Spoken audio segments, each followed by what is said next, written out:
High everyone, welcome to my channel Mampi রান্নাবাটি। আমার চ্যানেলে আমার সকল বন্ধুদের ওয়ার্ম ওয়েলকাম, সুস্বাগতম।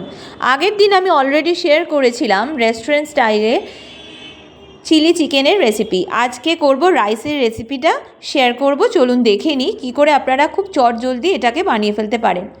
রাইসের রেসিপি এর আগেও আমি শেয়ার করেছি, মানে এটা মিক্সড ফ্রাইড রাইস, কিন্তু এর মধ্যে আমি প্রনটা ইউজ করব না।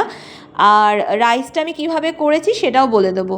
প্রথমে আমি চলে যাচ্ছি রাইসের পরের পর্ব থেকে, মানে একবারে ভাজার পর্ব থেকে চলে যাচ্ছি। প্রথমে কড়াইতে রিফাইন্ড অয়েল দিয়ে 2টো ডিম ভেজে নেব। এই ডিমটা যখন আমি ভাজবো তখন কিন্তু একদম স্ক্র্যাম্বল এগ যেরকম আমরা নুডলসে দিই ঠিক সেইভাবেই কিন্তু দিতে হবে। তো কোনো নুন টুন কিচ্ছু দিইনি, জাস্ট এমনি ভেজে তুলে রাখলাম। এরপরে কড়াইতে দিয়ে দিলাম 2 বড় টেবিল চামচ রিফাইন্ড অয়েল, আর দিয়েছি আদা রসুন কাঁচা লঙ্কা থেঁতো করা, আর এখানে দিয়েছি ছোট ছোট চিকেনের কিমা, একদম ছোট করে কাটা। এরপরে এটা যখন আপনি তেলে দেবেন দেখবেন সুন্দর একটা স্মেল বেরোচ্ছে, মানে আদা রসুন আর কাঁচা লঙ্কা থেঁতো করা। এরপরে যখন চিকেন কিমাগুলো দেবেন একটু নুন দিয়ে আর গোলমরিচ দিয়ে ভেজে নামিয়ে নেবেন। 4 থেকে 5 মিনিট মতো ভাজবেন। অবশিষ্ট পুরো চিকেন কিমাটা আমি তুলে নিয়েছি। এরপরে আমি এর মধ্যে দিয়ে দিয়েছি আবার একটু রিফাইন্ড অয়েল, আর এটা 3 বড় টেবিল চামচ থেকে 4 বড় টেবিল চামচ দিতে হবে, কারণ এটার সাথেই কিন্তু ভাতটাও ভাজা হয়ে যাবে। প্রথমেই কিন্তু আমি যেরকম আদা কাঁচা লঙ্কা আর রসুনের থেঁতো করে যেটা দিয়েছিলাম সেটাই দিয়ে দেব 2 চামচ মতো।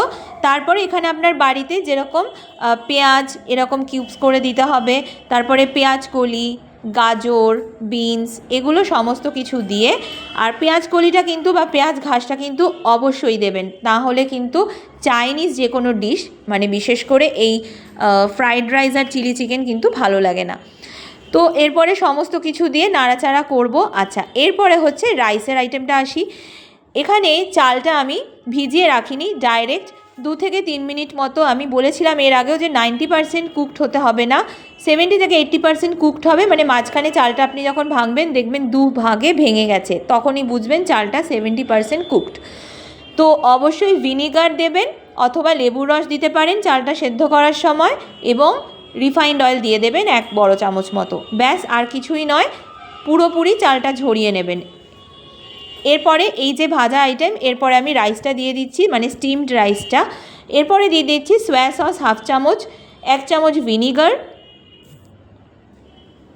আর সামান্য পরিমাণে ভিনিগারটা দিয়ে একটু সামান্য পরিমাণে নুন দিয়ে দেব। যদি এটা কম বেশি হয় আপনারা অবশ্যই একবার চেক করে খেয়ে তারপরে এটাকে দেবেন। এরপরে সমস্ত রাইসটা একদম লো টু মিডিয়াম ফ্লেমে দিয়ে ভাজতে হবে। আর এখানে কিন্তু ভাজতে হবে মানে আপনাকে নাড়াচাড়া করেই যেতে হবে, কারণ তাহলে কিন্তু ভাতটা তলা লেগে যাওয়ার সম্ভাবনা থাকে।